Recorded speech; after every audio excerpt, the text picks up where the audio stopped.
Échange authentique et nouvel épisode avec la chance et l'honneur d'accueillir aujourd'hui Vanna Malila. Salut Vanna, Hello Steph.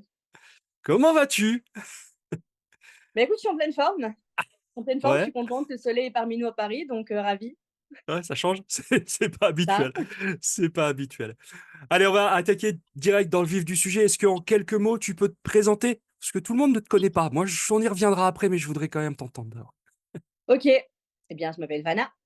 Ouais, J'ai un parcours où j'étais mannequin depuis très jeune. Je suis, comédienne, je fais du théâtre. Je suis plus connue pour tout ce qui est, vidéo humoristique sur les réseaux sociaux, mais majoritairement, parmi ma communauté congolaise parce que je fais beaucoup de sketchs en lingala, qui est la langue nationale. Heu, à côté de ça, bien, je suis animatrice média, radio et télé. J'ai fait un break pendant quelques années et là, je reprends avec un nouveau concept, d'émission qui va pas tarder à sortir. Je me lance maintenant comme, humoriste pour faire du stand-up. génial, génial. Yes. Waouh! Alors, on a plein de choses à se dire parce qu'on se connaît un petit peu, je connais un petit peu ta vie, un petit peu, donc je vais essayer de reprendre un peu toute ton histoire de vie et puis on va échanger pendant ces 30-45 minutes tous les deux sur ce point-là. Donc, tu m'as dit, tu es originaire du Congo, en tout cas, tu es né à Kinshasa, si je me trompe pas, c'est ça? Et tu as un début de carrière aussi à Bruxelles, dans le mannequinat. Alors, comment on arrive de Kinshasa déjà à faire mannequin à Bruxelles? Raconte-moi ça. Bah, déjà, je suis née à Keene, j'ai grandi là-bas avec mes parents et quand mes parents ont divorcé, ma mère, bah, m'a ramenée en Belgique. Donc j'ai grandi, à Bruxelles. Ensuite, eh bien, à l'adolescence, j'ai mis mes pieds pour la première fois dans une agence de mannequin, j'avais 14 ans et bah, à ce moment-là, j'étais pas je pensais, jamais vraiment faire carrière parce que, bah, le mannequinat tel qu'on le connaît, bah, il y a certains standards de beauté et je rentrais pas dans les cases et du coup, bah, je faisais beaucoup de photos, mais j'étais Mhm. pas du tout prise, pour, bien les gros jobs, les grosses pubs ou, les grands défilés, voilà. Et donc j'ai un peu chipoté. J'avais des fois des petits jobs qu'on me proposait à gauche, à droite, mais jamais rien de, vraiment ouf. Et donc là où par contre ma carrière a explosé en mannequinat, eh bien, c'est un tournant, qui était assez improbable puisque c'est au moment où je suis devenue obèse. Enfin, d'abord grosse, tu vois? Et le truc, c'est qu'en gros, je suis revenue, ben, dans le mannequinat en mannequin grande taille et à ce moment-là, ça n'existait pas à Bruxelles. C'était pas quelque chose qui était vraiment développé en Belgique. C'est-à-dire que les mannequins grande taille belges étaient signés par des agences à l'étranger, mais en Belgique, il y avait rien qui se faisait.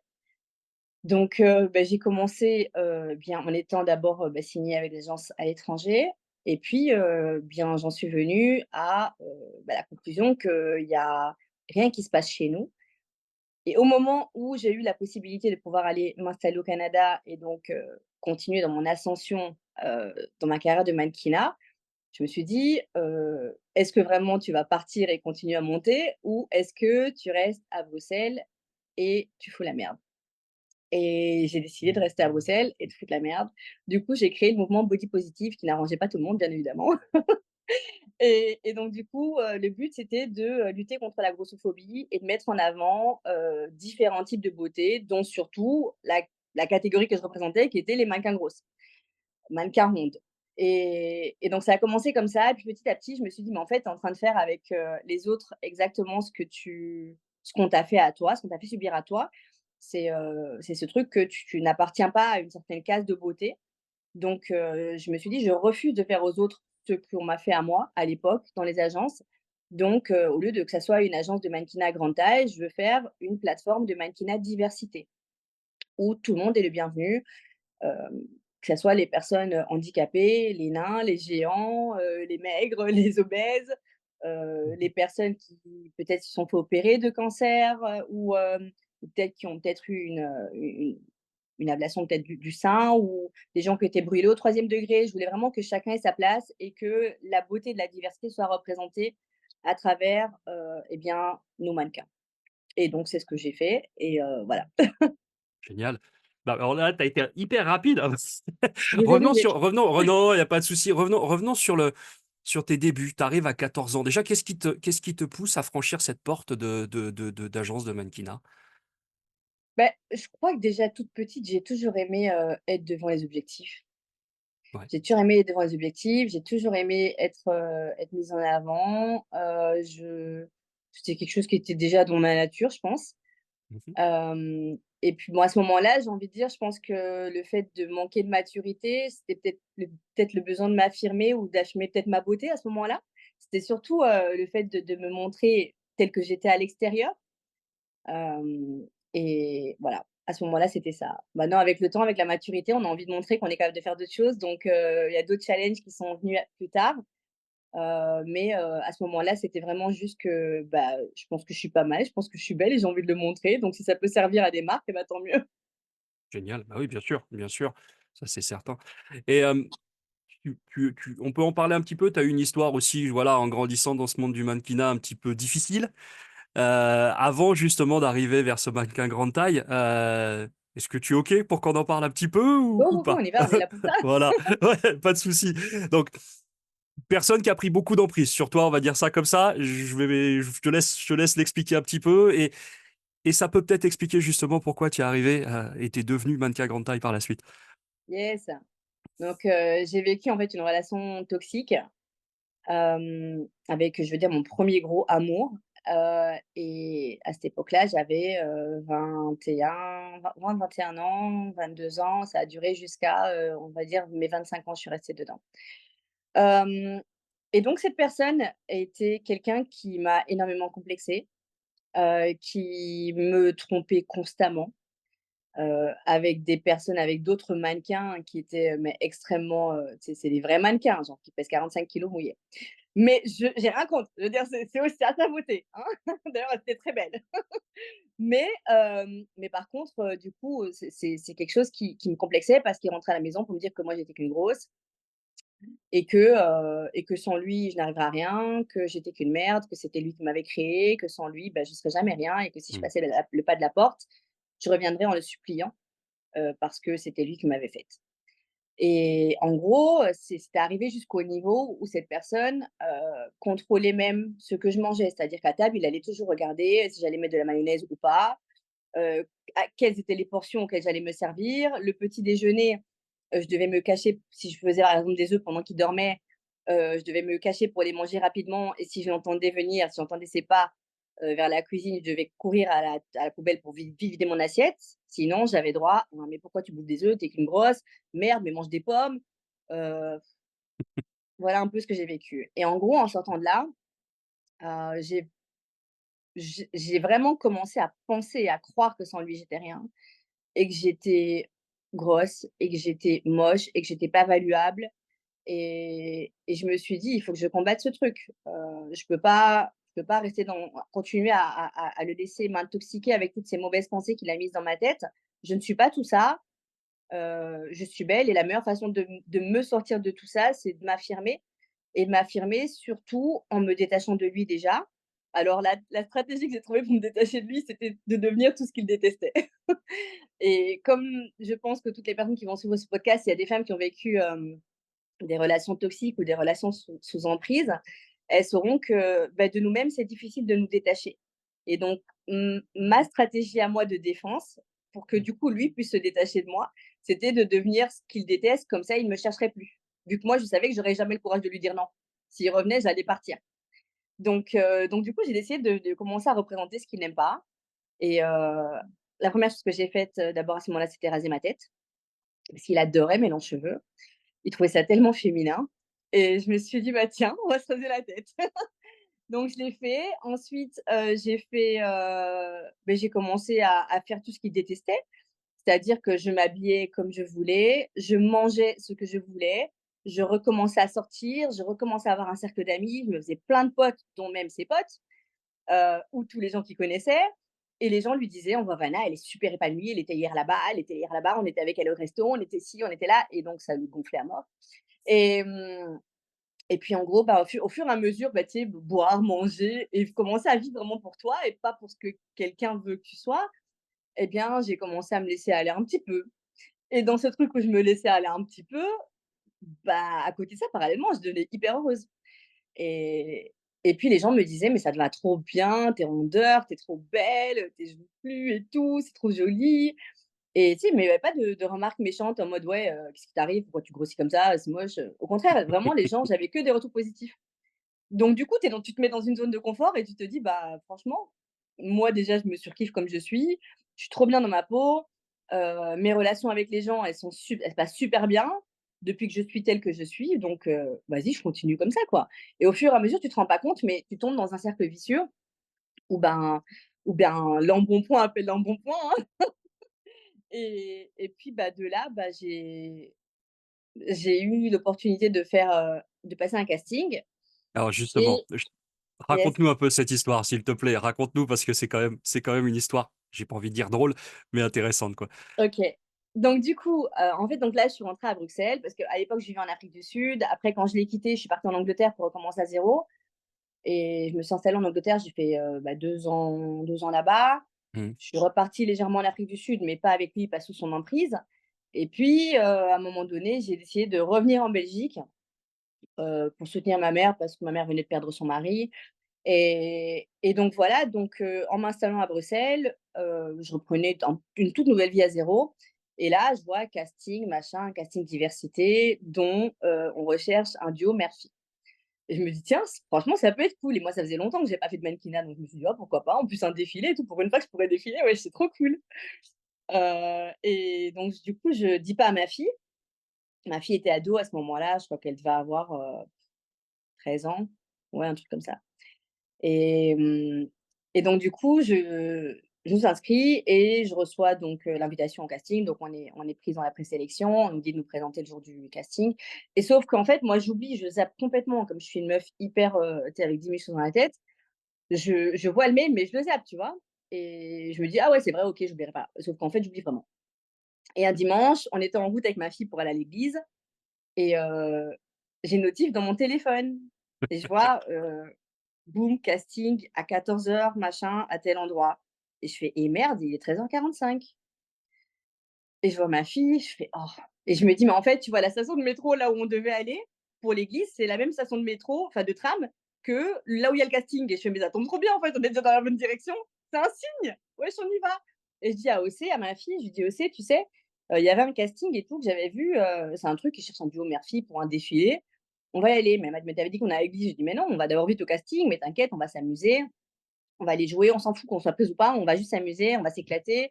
On fait les divas, on fait nos stars, on fait nos Beyoncé et puis on se casse. Au moins, on fera une chouette activité et après on ira faire un tour en ville. Et donc c'est comme ça que, on va faire ce fameux casting. Et donc on fait nos Beyoncé, on s'éclate à 2.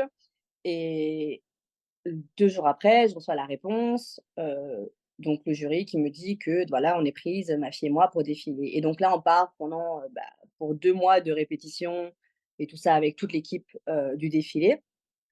Et donc le jour J, heu, on est là, ma fille défile à mes côtés et mais en étant sur l'estrade, en hauteur, puisque c'était dans une salle, c'était au théâtre de la Madeleine. Et en fait, c'est une salle un peu comme une salle de concert, donc vous êtes en hauteur. Et il y a quelque chose qui me dit sur le podium, j'entends une voix qui me dit: «C'est ta place, tu dois être ici sur le podium». Donc je comprends pas directement ce que ça veut dire, heu, mais je me dis: «Ah OK, bon bref, on verra ça plus tard», tu vois? Ça se trouve, c'est juste ma tête et mes délires, comme je suis pas toute seule dans ma tête, bon, bah, c'est pas grave. On verra ça plus tard. Et ensuite, on passe au moment des interviews et au moment des interviews, un journaliste, me demande, il me dit: «Ah mais c'est cool et tout, donc c'est vous la mannequin grande taille?» Et j'ai dit: «Bah non, la mannequin grande taille, c'était l'autre, moi je suis la mannequin maman». Et du coup, je me dis, du coup, il est un peu gêné le mec, tu vois? Et je me dis: «Mais il m'a vu grosse le mec en fait, tu vois?» Et il dit: «Mais mannequin grande taille», donc il parle lui pas ça, tu vois? Il y avait ma collaboratrice, elle a fait ça super bien, tu vois? Et je me suis dit: «Mais comment il a vu en moi une mannequin grande taille?» Et après pendant quelques jours, ça travaillait dans ma tête. C'est vous les mannequins grande taille, c'est vous la mannequin grande taille». Je me suis dit: «Oh mais peut-être qu'il y a un truc à faire dans ce truc». Et puis il y avait aussi cette voix qui résonnait encore dans ma tête: «Tu as cette place sur le podium. Ta place est ici». Et je me suis dit: «Bah ouais, pourquoi pas?» Et là, j'ai commencé à contacter des agences de mannequins à l'étranger, vu qu'il y en avait pas du tout en Mmh. Belgique. Et c'est comme ça que j'ai commencé, bien avec une agence en Allemagne, une en France, une en Hollande, une en Angleterre et donc petit à petit, bah, ça s'est fait des petits contrats à gauche à droite, voilà. C'est une sacrée histoire et puis là, on arrive maintenant, voilà, ça y est, tu touches la célébrité, le mouvement body positive, le mouvement curve se lance. Tiens, un petit moment, tiens, le mouvement curve, tu nous en parles un petit peu? Tu Ouais, en as parlé un petit peu tout à l'heure, mais c'est bien de le mettre aussi en avant. ouais, donc le mouvement cœur, bah, je le crée en 2018 Ouais, et au moment où je le fonde, je me dis: «C'est une idée complètement farfelue, c'est un truc de ouf» et connaissant la façon dont les Belges sont fermés d'esprit, heu, il va falloir, sérieusement foutre le bordel et mais après, c'est comme j'ai toujours eu cette nature, à revendiquer, je me suis dit: «Bah, je vais le faire». Je pense qu'il y a personne qui pourra le faire mieux que moi. D'ailleurs, si personne l'a jamais fait, c'est parce qu'il y a personne qui a assez de on l'a dit. courage pour le faire. Du coup, bah, moi, je sais que je les ai, donc c'est bon, la place est là, Mmh. mais toute seule, je pourrais pas. Donc je vais contacter des collègues, donc j'en ai parlé à, bah, mes 2 premières collègues Curve, qui sont Farah et Victoria et une est d'origine algérienne et l'autre, elle est aussi, elle est blonde, mais elle est aussi quarteronne d'origine congolaise et donc c'est 2 filles ravissantes et qui sont super géniales et ensemble, on avait déjà participé à des événements du mouvement body positive français.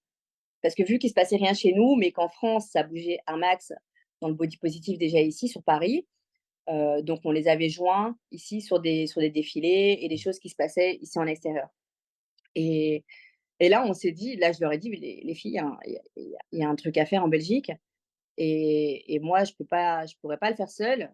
J'ai besoin de vous, heu, venez, on lance le mouvement body positive belge ensemble» et donc elles m'ont pris un peu pour une tarée au début, parce qu'elles ont compris l'envergure et tu sais, l'organisation, tout le boulot que ça allait prendre derrière pour organiser des événements, des campagnes, faire des partenariats avec les médias, des partenariats avec les marques, organiser des défilés, organiser des parades dehors et tout. C'est un boulot immense et puis ça se fait pas comme ça. Ça peut prendre du temps avant vraiment de bouger les Mmh. codes. Donc bah, elles étaient partantes, hein, elles étaient partantes parce que c'est aussi 2 aventurières comme moi et donc on a commencé à 3 et puis de là, bah, la famille s'est très vite agrandie. Il y en a une 4e qui est venue nous rejoindre, Jessica, qui est une Congolaise. Puis on a une 4e, Pamela, qui est pas ukrainienne, slovaque ou tchèque, je sais plus, bah, voilà, elle vient de non, croate, ouais. Elle vient de la Croatie et donc du coup, on voulait vraiment présenter un truc au début, on était toutes des rondes, mais on voulait que ça fasse, tu sais, un éventail de diversité et donc voilà, on a commencé, bah, ensemble à faire différentes campagnes avec les médias qui nous ont beaucoup soutenus, la télévision nationale belge, les radios, la presse. Ils ont fait un travail de ouf pour mettre en avant notre mouvement et ils ont énormément contribué à ce qu'on puisse bouger les codes ensemble. Heu et puis de là, bah, on a fait pas mal d'événements où on a aussi intégré, bien les jeunes, la jeunesse. On a fait des campagnes pour, les familles, qui étaient ouvertes aux familles. Donc on a vraiment des événements où il y avait des Mmh. défilés, où il y avait les 3 générations qui venaient, dans un même défilé. Il y avait également, bien des vrais défilés, en mode Fashion Week. Il y avait également, eh bien, pas mal de collaborations avec beaucoup de marques et voilà donc voilà un peu tout ce qu'on a fait. Au niveau de la jeunesse, vu que bon, tel qu'on connaît le mouvement body positive et ses événements, on sait qu'en général, bien c'est des femmes, qui sont prêtes à se mettre à nu pour montrer qu'elles embrassent leur forme. Donc maintenant pour la jeunesse, on ne pouvait pas les emmener à se promener en lingerie dehors. C'est vraiment pas ça qu'on a envie de leur inculquer comme valeur et je pense qu'il y a d'autres façons intéressantes de pouvoir partager un message Mmh. body positive et j'ai voulu le démontrer en créant un concept où les adolescents venaient, ils s'exprimaient, certains par la danse. On avait des danseurs, on avait des slameurs, on avait des rappeurs, on avait, et bien, juste des personnes qui sont très créatives et en gros, on a créé un événement où il y avait plusieurs, disciplines, dont la danse, où par exemple, tous les jeunes ont fait, ils ont fait toute une chorégraphie avec notre, Curve, Pamela, la Croate, qui était, elle, danseuse et coach de danse. Elle les a Mmh. gérés avec une autre coach de danse. On avait, également, bien, j'avais demandé à ce que chacun puisse partager son message body positive sur un t-shirt. Donc on était en short en jean avec, un t-shirt blanc et chacun, mettait son message. C'est-à-dire que, par exemple, une petite qui, par exemple, avait, les lèvres fines, par exemple, pour combattre la culture de s'injecter les lèvres avec l'acide hyaluronique et ben, elle avait créé un slogan en disant qu'elle adorait ses lèvres fines et que, voilà. Il y avait un petit rouquin qui avait écrit un slogan, sur ses taches de rousseur et en gros, bah, c'était un petit peu tout ça. Tout le monde était avec, avec son message body positive sur son t-shirt, les jeunes comme les adultes. Et Donc là voilà, on a là, tu essayé de faire vas-y, vas-y, je t'en prie, je t'en prie. vas-y? Non, mais voilà, Non, je on disais a là, essayé de tu faire arrives comme on à pouvait. ouais, vas-y, je t'écoute. On a essayé de faire comme on pouvait, en fait, pour toucher toutes les générations Mmh, et pour que ça soit un truc, qui reste à enfin, je veux dire, que le message passe bien aux yeux de tous parce que, tu sais, il y a des personnes qui, par exemple, sont religieuses et qui juste le fait qu'on revendique le body positive en se promenant en lingerie dans les rues, ça les choque, ça les dérange et j'ai voulu montrer qu'on les respecte aussi et qu'on peut faire les choses différemment. Déjà de un il y a 10 000 façons de pouvoir exprimer le body positive. On n'est pas obligé de se mettre à nu pour ça. Tu peux écrire un livre, tu peux lancer un podcast, tu peux, je sais pas moi, écrire une scène de théâtre, tu peux écrire un film, tu peux faire un mmh. documentaire, tu peux chanter, tu peux danser, tu peux faire ce que tu veux en fait pour exprimer le body positive et c'est ce que j'ai voulu démontrer en faisant ça et aussi, j'ai surtout voulu impacter la jeunesse et qui est très combattue à cause des réseaux sociaux, et qui est très, très attaquée et très influencée par ces dictats de la beauté et en gros, j'ai voulu leur dire qu'il faut pas suivre ce qu'on vous dit sur les réseaux sociaux. La beauté, c'est pas ci, c'est pas ça. La beauté, c'est toi. La beauté, c'est toi. La beauté, c'est toi, en fait. C'est top. Là, je reviens sur ton histoire de vie parce que là, on arrive à un point où le body positif cartonne, Curve cartonne, toi, tu cartonnes et malheureusement, ce qui se passe là, c'est que la contrepartie de ta grande taille, si j'ose dire, te rattrape. Tu me Yes. racontes un petit peu ce passage-là? Yes. Donc, dans le mannequinat grande taille, il faut savoir que là aussi, il y a des codes, que là aussi, il y a des limites et que là aussi, même en agence, tu es confronté à des régimes, tu es confronté à devoir faire attention à ta ligne, tu es confronté à garder la même taille parce que si tu es signé dans une agence avec une taille 44, on t'engage pour ta taille 44. Mmh. Si tu grossis et que tu as une taille 48, en fait, si eux, dans le registre, tu fais une taille 44 et qu'on t'a booké pour un truc, le client, c'est toi qui veux, et bien, au moment où on te book, tu dois garder la même condition physique. Tu ne peux pas avoir pris 10 kilos. Maintenant, sauf qu'il y a un piège dans le body positive, c'est qu'on tombe dans une forme de, on se laisse aller parce qu'on se sent trop bien, parce qu'on est adulé, parce que tous les jours on nous dit qu'on est belle, parce qu'on a plein de likes sur nos réseaux, parce qu'on a plein de nouveaux abonnés. Surtout quand on arrive au niveau de l'influence, c'est un énorme piège parce que tu es tout le temps flatté pour ta beauté, pour le fait de t'assumer comme tu es et tu tombes dans le piège du body positive, dans la dérive, ce que j'appelle la Mmh. dérive du body positive. Donc ce que ça a eu comme conséquence sur moi, c'est que je ne me suis pas rendu compte mais bien, j'ai commencé à me laisser aller, à grossir de plus en plus et puis donc j'ai commencé le mannequinat à une taille 42 et je suis arrivée jusqu'à une taille, 50. Voilà. Donc tu passes de l'obésité, minimale à l'obésité morbide et tu te rends Mmh. pas compte et ça va hyper vite et un jour tu te réveilles, ça arrivait au niveau où j'avais tout le temps des maux de dos, je savais plus dormir normalement dans mon lit, j'avais tout le temps mal au dos. J'avais, des soucis, et bien d'apnée du sommeil. J'étais arrivée à un niveau où j'avais, pas moins de 78 apnées du sommeil sur une nuit. J'avais atteint un niveau où j'avais commencé à avoir du diabète. J'avais également des problèmes, au niveau des articulations. Heu, En gros, bah, il y avait plus rien qui allait, quoi. Il y avait plus rien qui allait, Mmh. sans compter le fait que ma condition physique, n'en parlons même pas. J'étais devenue tellement lourde que j'avais du mal à me lever du fauteuil. En fait, je me levais juste pour aller faire mes shootings.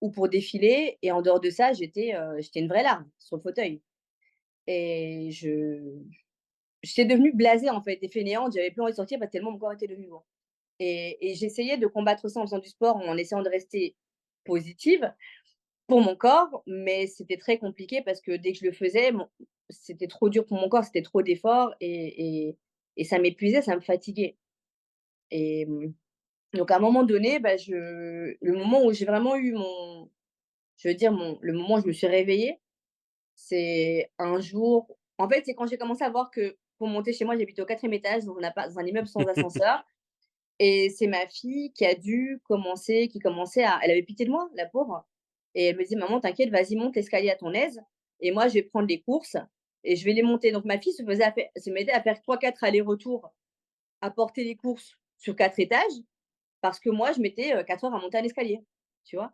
Donc c'était ça déjà, ça m'alarmait et ça m'attristait et je me suis dit: «Mais comment c'est ton enfant qui commence à prendre soin de toi?» tu vois, en fait?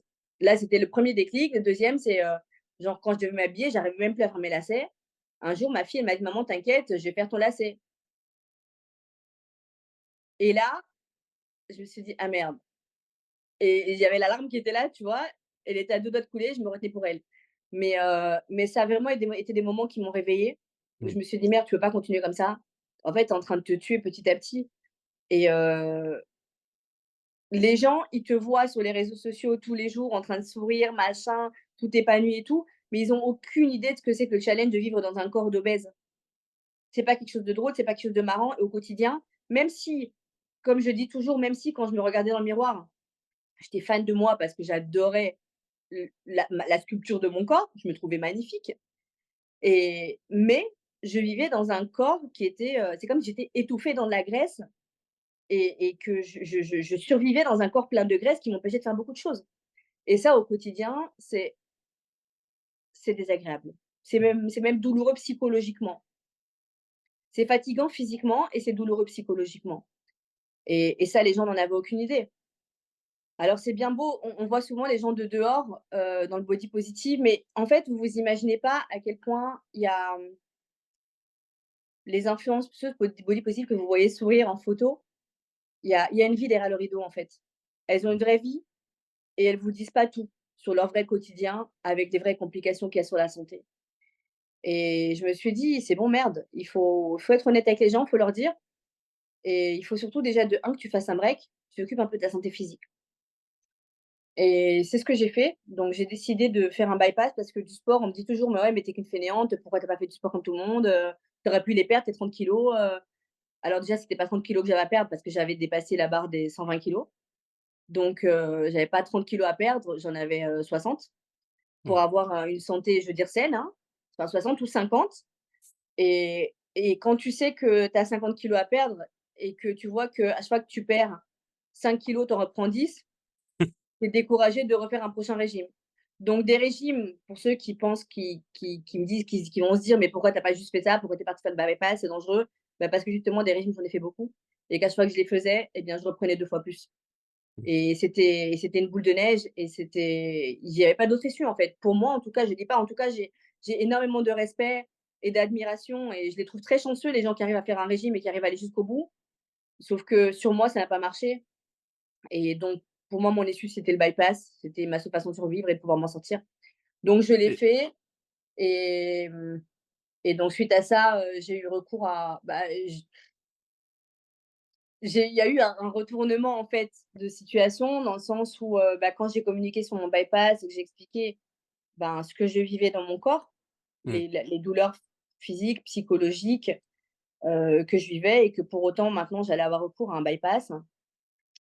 Alors j'ai eu des personnes qui ont très bien réagi, qui m'ont beaucoup soutenue, mais j'ai eu beaucoup de commentaires de merde, très méchants, très mesquins et très bêtes, de personnes qui me disaient en gros: «Ouais, tu étais qu'une hypocrite, en fait, tu as utilisé le mouvement body positive pour créer du buzz. En fait, tu as jamais aimé être grosse, tu étais qu'une complexée, tu rêvais toujours de redevenir mince, tu es qu'une mytho, tu nous as tout utilisé pour ton buzz». OK enfin, c'était ta et vie donc et en ta fait santé là.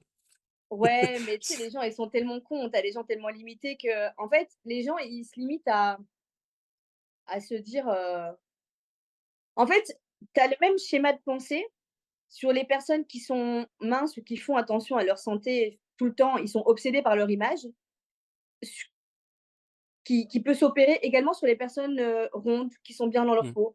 Elles vont se dire: «Moi, je suis trop belle, je suis trop belle, je suis trop belle». Mais en fait, meuf, tu penses qu'à ton enveloppe. Tu es pas plus intelligente que les gens qui pensent à leur enveloppe et qui sont minces, en fait. mmh, Il y a pas que l'extérieur qui compte ou ton image dans le miroir. Moi, mon image dans le miroir, je l'ai kiffée aussi, elle était magnifique. Sauf qu'en fait, il faut penser à son intérieur. Comment se passe ma santé? Comment est-ce que mon cœur se porte? Comment est-ce que mes poumons se portent? Comment mes reins se portent? Comment mon foie se porte? Tu vois ce que je comment mes genoux tiennent, supportent ce corps? Comment mes chevilles supportent ce corps qui est lourd? Il y a tout ça, en fait. Comment mon dos supporte quand je dors? Et les gens, ils pensent pas à tout ça, ils pensent pas à leur santé mentale, ils pensent pas à leur santé physique. Ils restent bloqués que sur cette enveloppe extérieure et comme je dis, bon, bah, c'est pas donné à tout le monde, je veux dire, d'être plus conscient. Donc, bah, écoute, je pense que chacun a son heure d'éveil de conscience.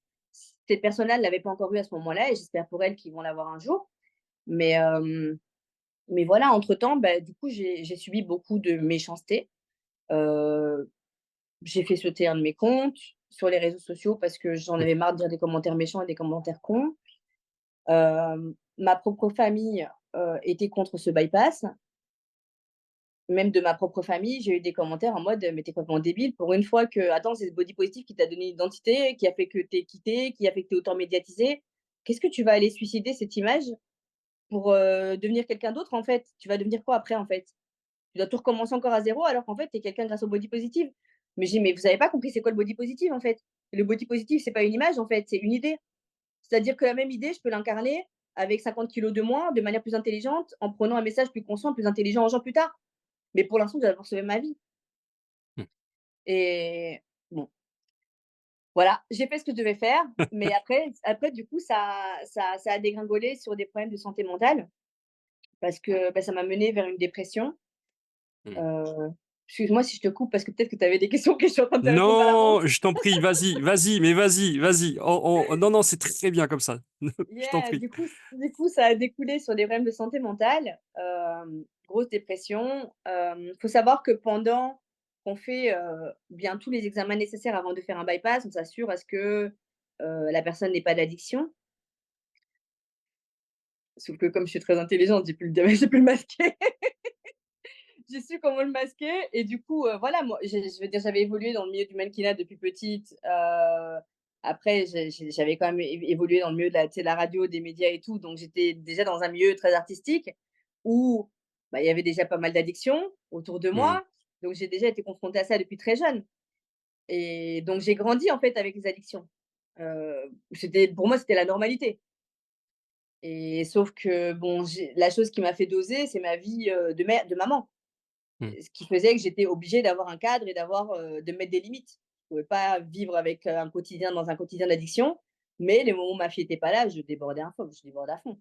Les moments où, j'étais en voyage, je débordais à fond mmh, et donc du coup, ce qui s'est passé, c'est que comme j'avais déjà quelqu'un qui a déjà, ben, je veux dire cette semence d'addiction en elle, c'est quelque chose qui peut se réveiller à tout moment mmh, de manière, très brutale en grosse période de crise et à ce moment-là, je venais de perdre, ma sœur d'un cancer du pancréas, ma petite sœur.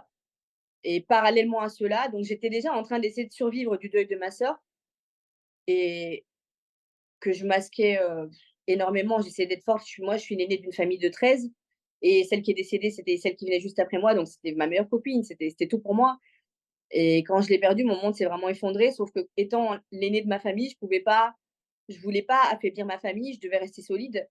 Donc devant eux, je faisais la forte, devant tout le monde, je faisais la forte, sauf que, bah, dès que j'étais isolée, je me défonçais à fond pour oublier et donc j'avais déjà ce deuil-là auquel j'étais en train de survivre et à côté de ça, maintenant tu rajoutais le deuil de mon identité.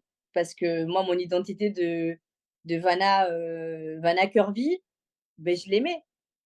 C'est Vanna Curvy, je l'aimais. J'aimais mon personnage, j'aimais qui j'étais, j'aimais ce à quoi je ressemblais et après le bypass, c'est tellement brutal qu'on on maigrit beaucoup trop vite.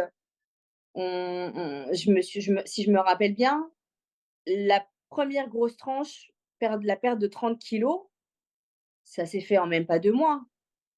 C'est Ouais, extrêmement brutal.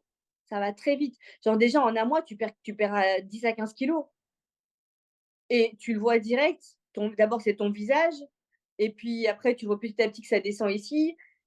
Moi, j'étais arrivée à là, maintenant ça va, j'ai repris, je redeviens un petit peu chubby, mais par contre, j'étais arrivée à un niveau limite anorexique où genre j'avais les os qui sortaient ici, mmh, mon visage était hyper creux. J'ai développé de l'anémie suite au bypass parce que je suis en carence de fer tout le temps. Donc, un teint hyper pâle. Je suis constamment cernée, je dois prendre, des complexes de vitamines toute ma vie, pour ne pas avoir des cernes en dessous des yeux, les cercles gris en dessous des yeux.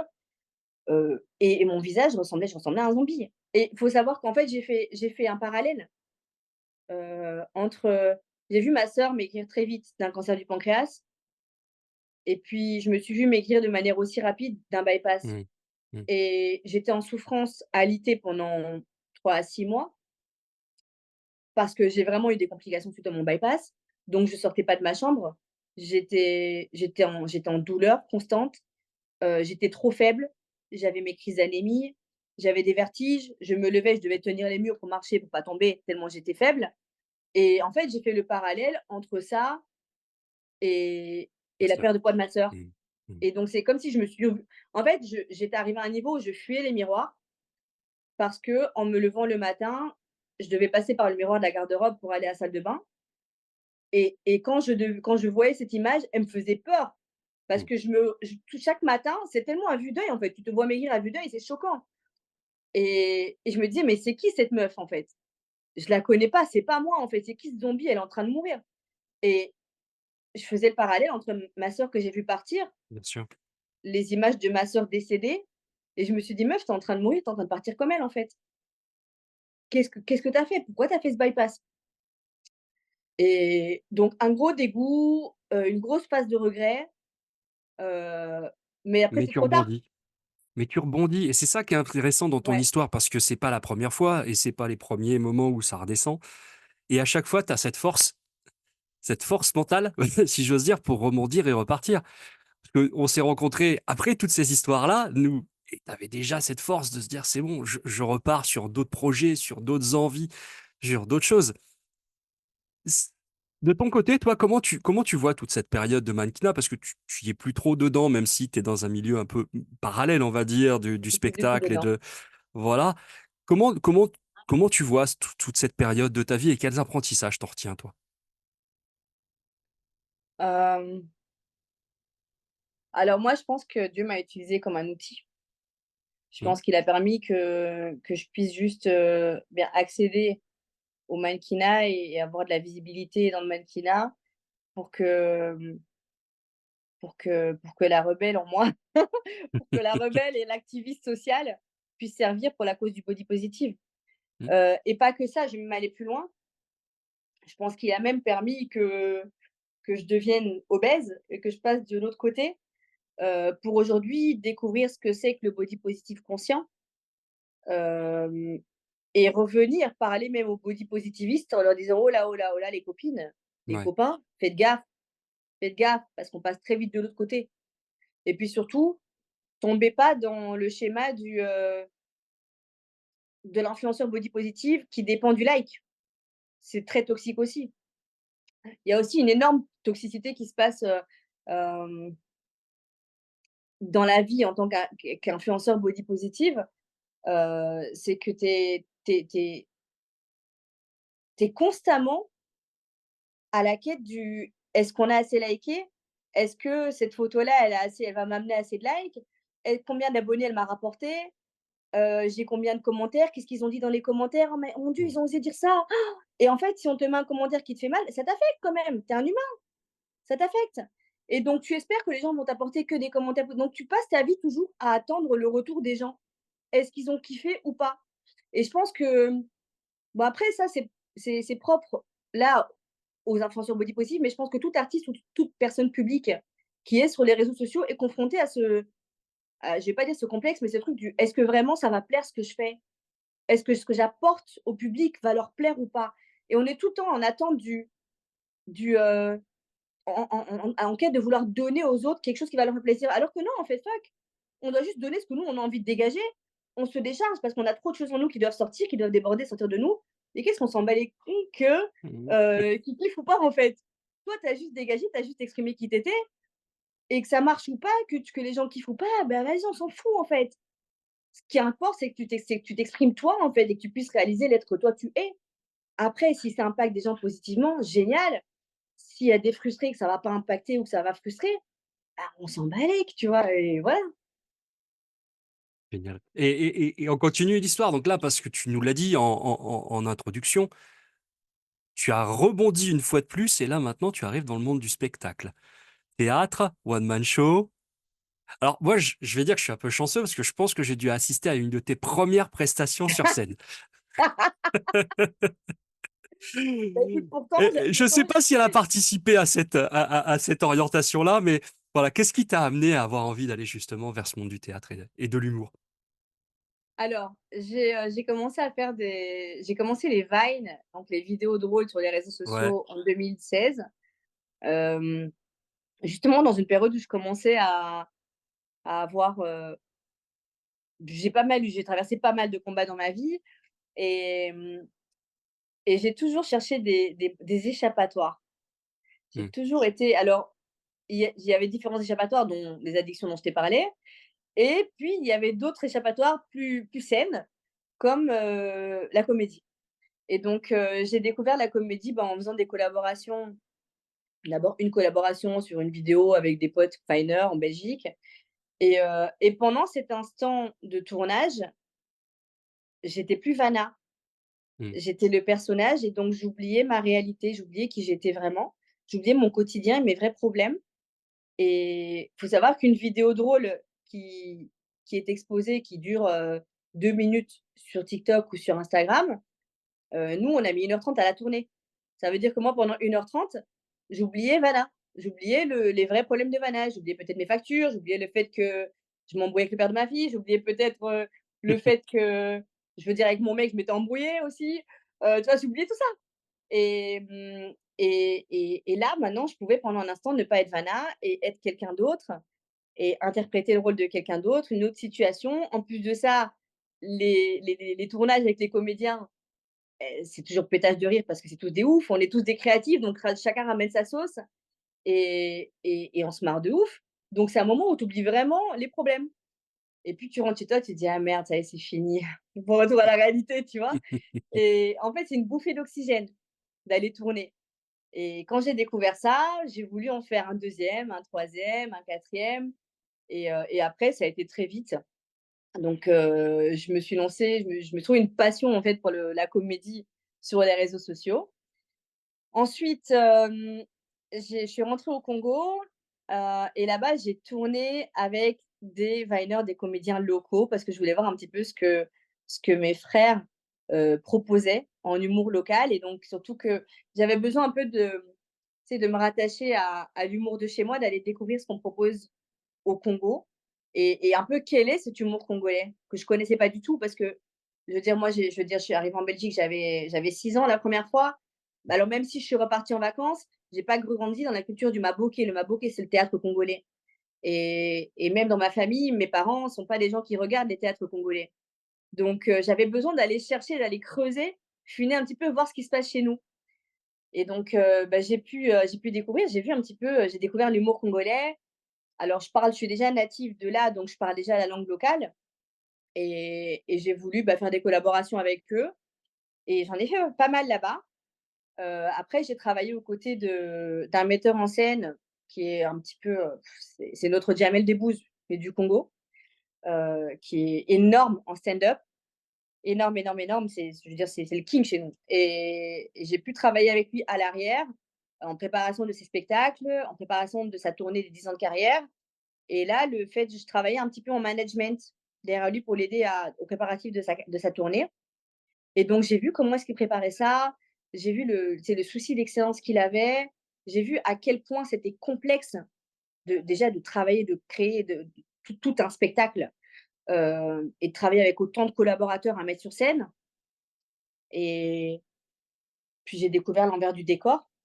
Je le voyais pendant qu'il prestait. Moi, j'étais à côté, j'étais soit en coulisses, soit, au premier rang, et j'étais hyper fière parce que je savais le travail qu'il avait fait à l'arrière en Mmh. coulisses, et mmh et je me disais: «Un jour, je sortirai des écrans pour monter sur scène et le faire aussi». Maintenant, j'ai toujours aimé parler. J'ai tellement de trucs à raconter et d'ailleurs, j'ai commencé la radio, la 1re radio à laquelle dans laquelle j'ai taffé, j'avais 14 ans, j'étais à l'internat, 13-14. Les premières scènes de théâtre, là où je suis montée, c'est je faisais du théâtre, j'avais aussi 13-14 ans.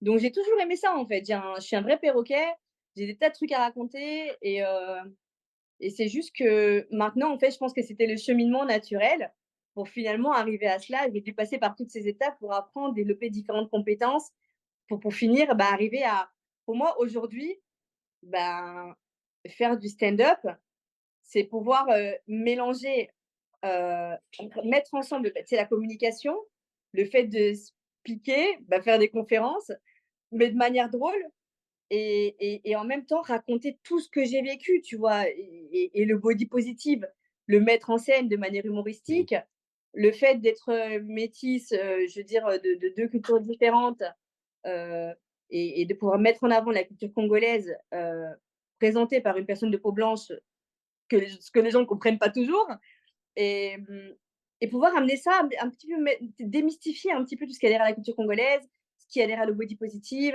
ce qu'il y a derrière les problèmes de santé mentale, les addictions, la désintox, et ouais, tout ce par quoi je suis passée, et je veux qu'on puisse tous en rire ensemble. Beau message. Je peux rien dire de plus, je peux rien dire de plus. On se rapproche de la fin de l'interview.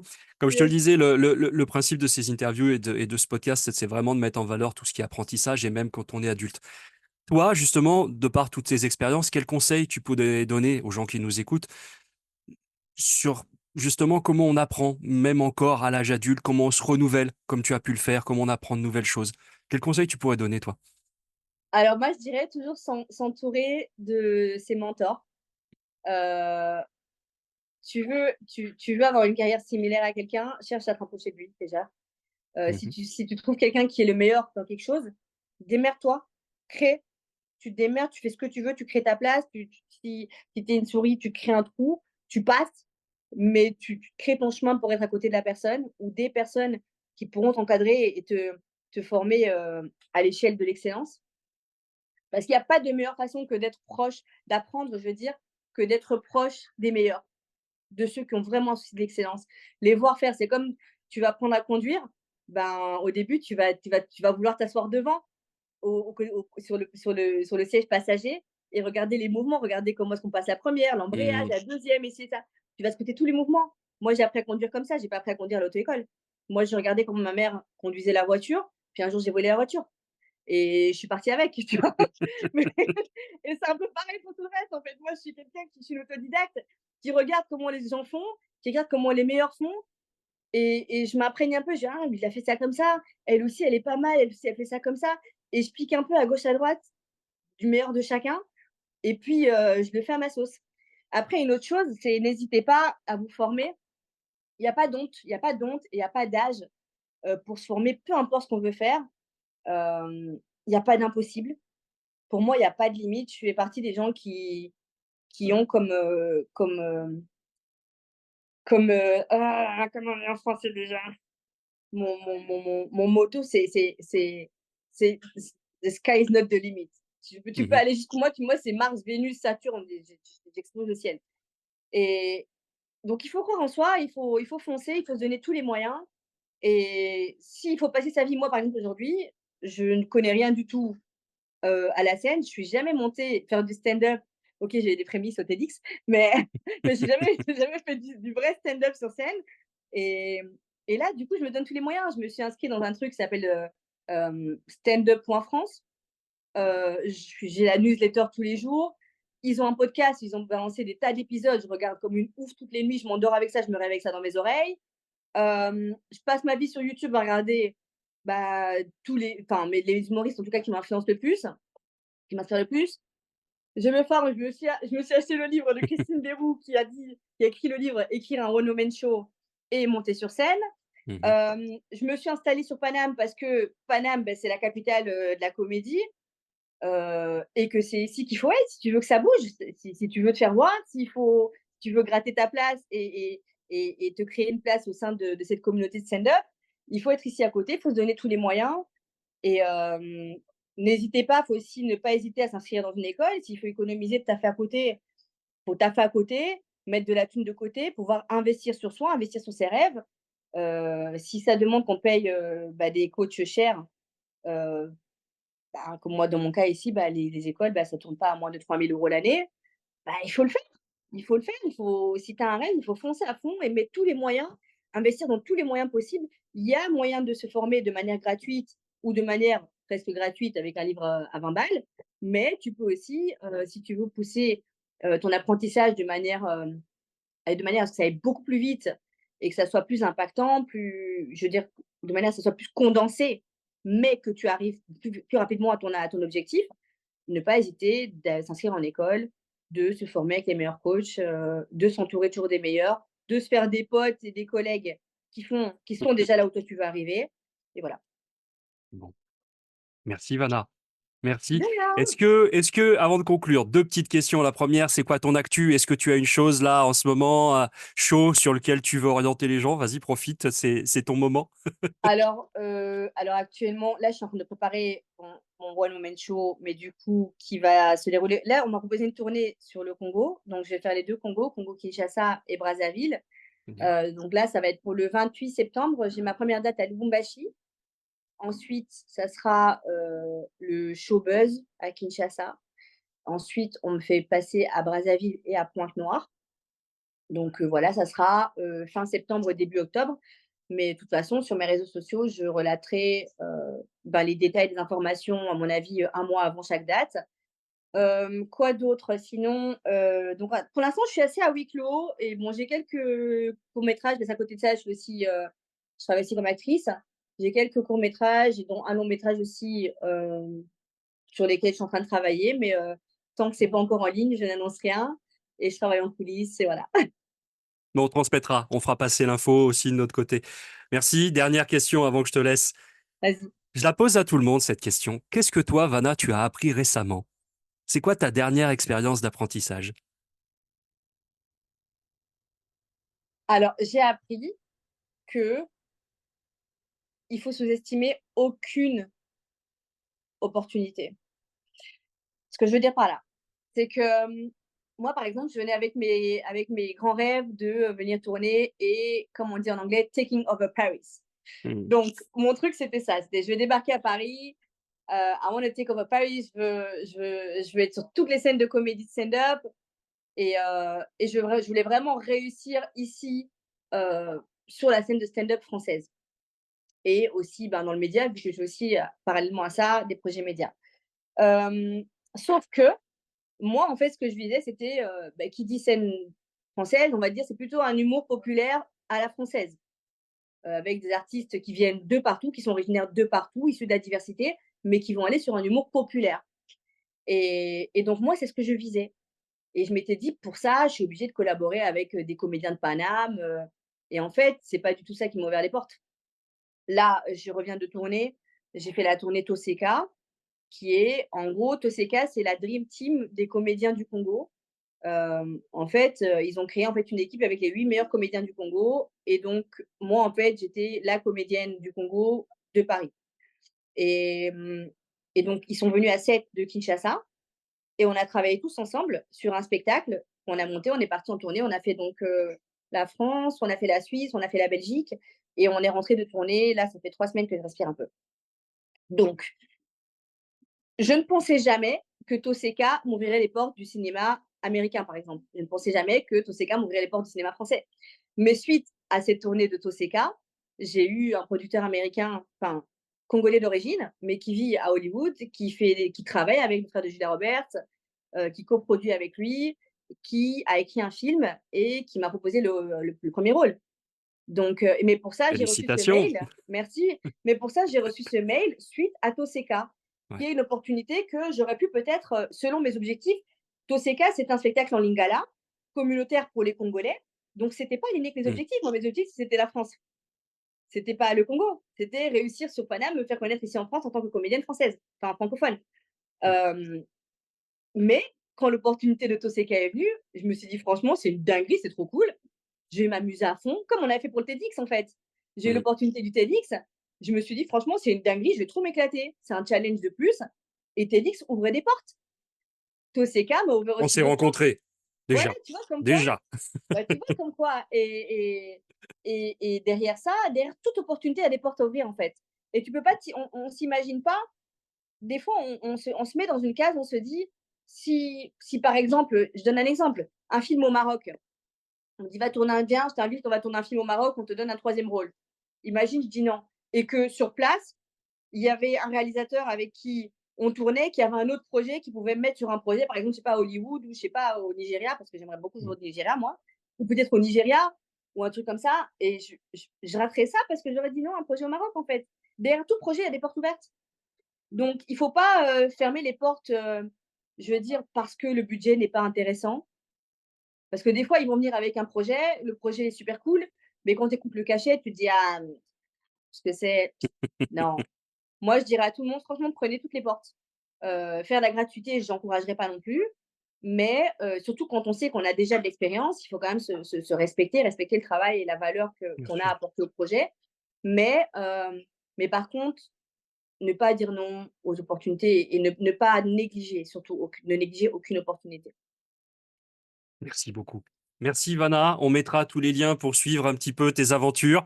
On mettra le lien du TEDx aussi, on va se faire un peu de pub aussi. Yes! Voilà, écoute, je te remercie sincèrement d'avoir accepté de participer, d'avoir répondu à toutes ces questions.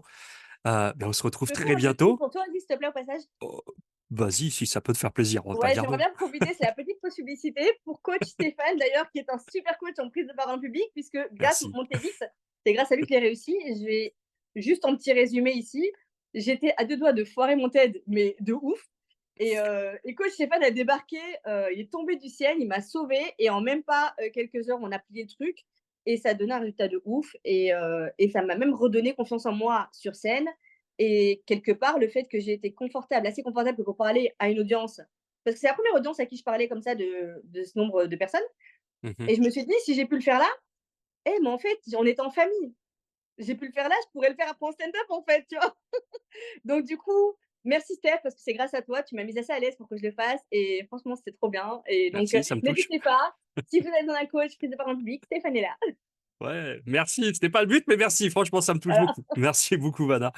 Merci. À très bientôt, Vana. merci, À bientôt. à bientôt, ciao, ciao. Ciao.